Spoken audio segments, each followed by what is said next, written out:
All right, ladies and gentlemen on YouTube, I'm going to try to explain some questions.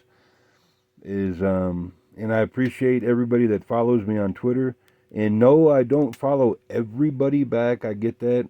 If your bio has like vote right or die or some weird shit or vote left or die, whatever your political thing, I'm not real big into it.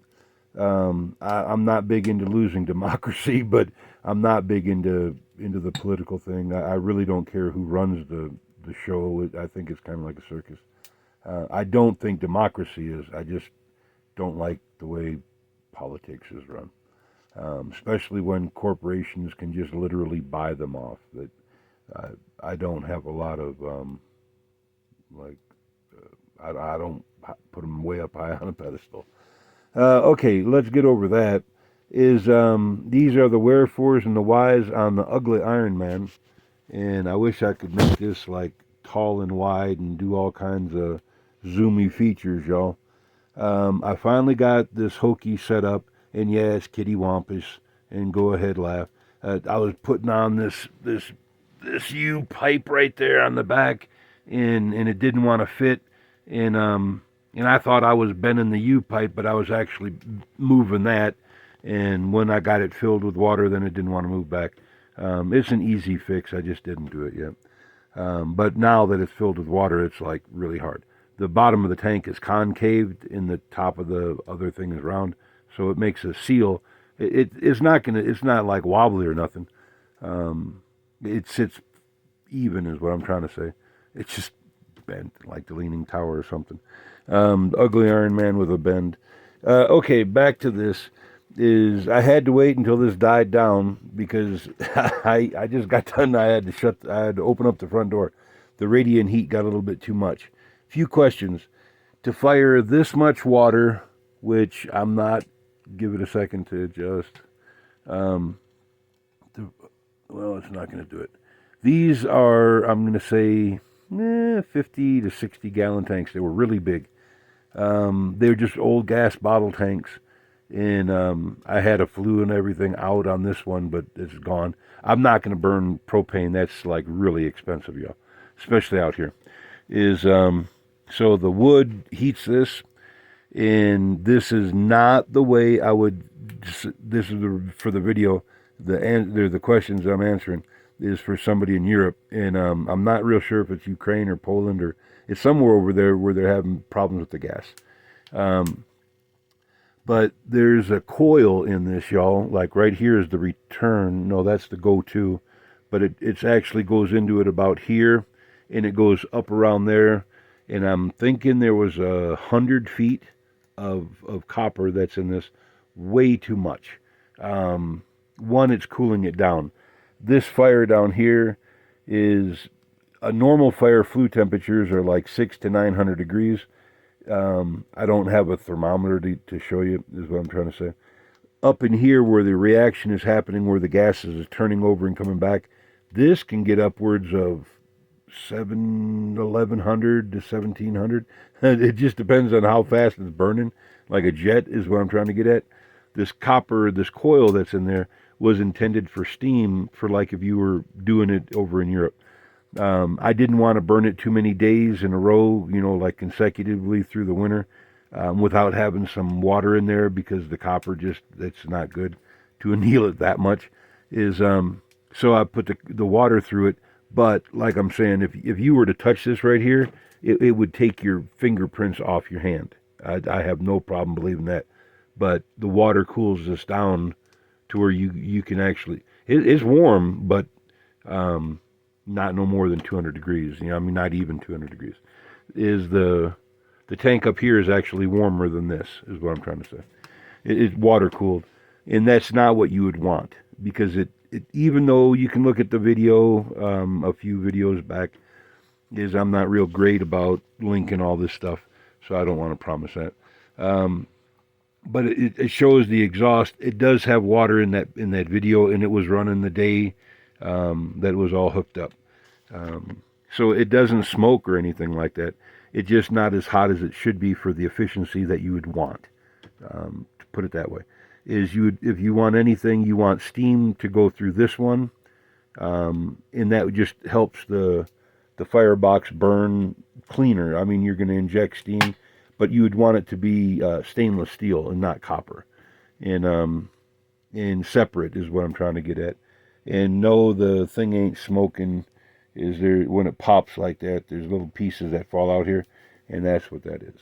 But no, it doesn't smoke inside, outside. It doesn't allow the smoke to come back out. Um, I don't know if you can see that, but there's a jacket around. There we go. There's a jacket all the way around the firebox, and the firebox radiates the heat inward. And yeah, I got the pieces. They're actually outside. I just didn't go upstairs to get the hinge because I know I don't got the cobalt drill bits that are small to put the hardware on. But I did get the door. It's almost made up. So, yeah. This is like a couple years old, y'all. I said when I first built it, I was going to put the door on, how I was going to do it, and I still haven't done it. So, yeah, this is one of them. The other question is why I do what I do is because this burns all the smoke. That means it's incredibly hot.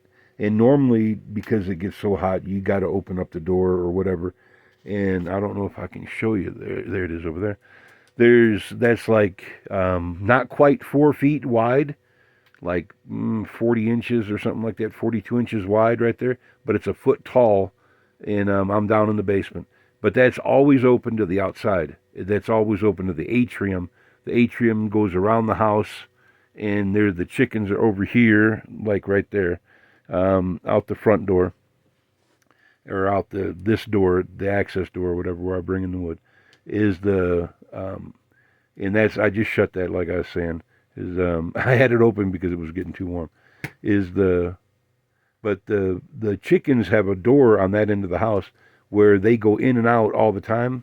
And now that's pretty small though, like a foot by 18 inches or something like that. Big enough for the bird to get through, whatever that size is. And that's always open. And the atrium leaks air. So that what I'm trying to say is that opening right there is always letting fresh air into the house. And there's the go buggy. I always said I was going to show you. Excellent for getting anywhere that a crippled person needs to get. That's my electric legs, and I'm in my manual ones. But okay, that's the fresh air that comes into the house, and it just always does. Back to this is how much does it burn to heat to heat all this water up until you just can't stand it no more, is what I'm trying to say. Is about 3 pieces that big. You'll split them up into them plank pieces that I do. It just allows more air to burn around, so it just burns cleaner. And somebody asked where did I learn all this? I designed this way before I actually went to school, but I have went to school. I've graduated the Camden Fire Academy, or I am a Camden Fire Academy graduate. But that's not where I designed this. I designed this for just shits and giggles. It was a FEMA thing where they were looking for a cleaner way to do gasification. And the way it would work is up here there would be about a 3-inch stainless steel tube that would go crossways, and you would feed on the one end, and then you would allow the biochar to fall. The biochar would just go right back in. You just consume the carbon. Just like activated charcoal, but or you would use it or whatever you're going to do with it. You could reclaim into the system, but you wouldn't have to. Is what I'm trying to say. Then collect the gas on the other side, and as fast as the screw would push it through, you're good. The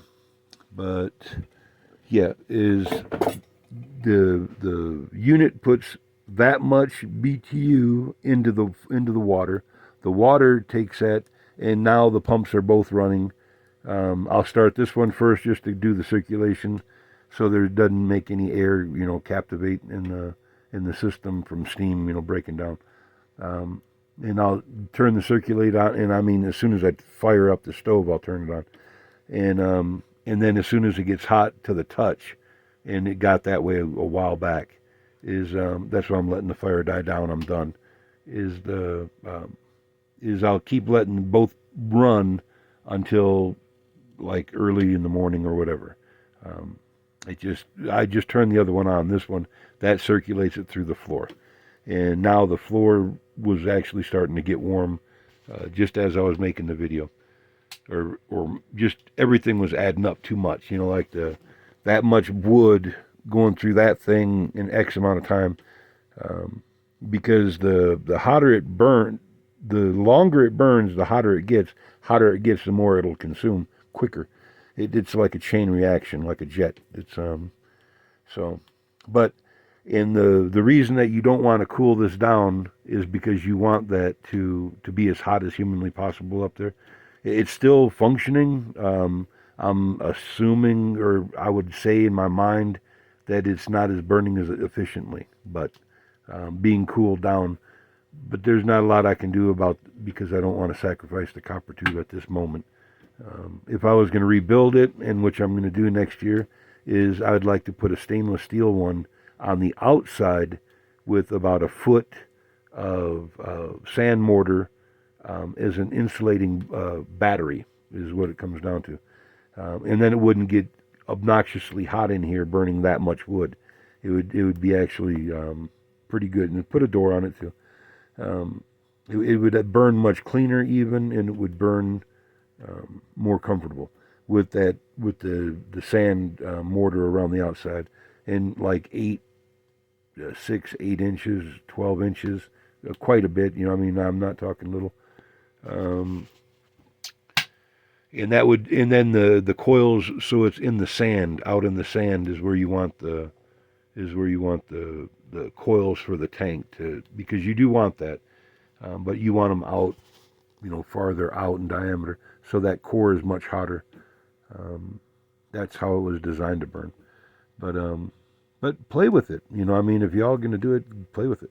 Is if, like I said, in the thing, it is, I can't be your for free engineer, and I won't work for free in any token. Okay, I do this nonprofit because I want to help people.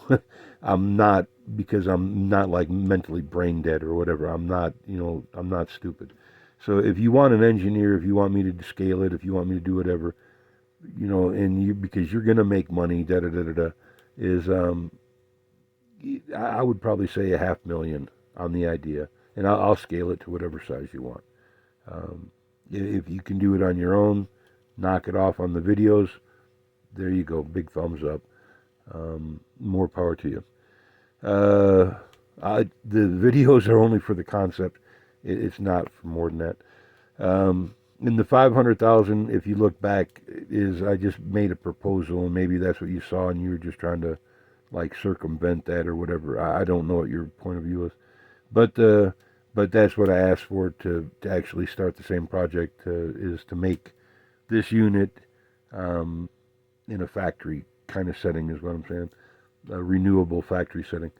Is, and I would like to do that for the homeless, is what I'm trying to say. Is I believe that it wouldn't, it's not overly complicated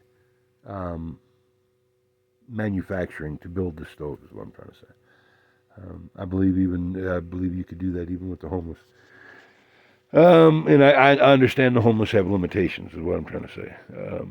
But okay, y'all, this is why it does what it does, and why we do what we do.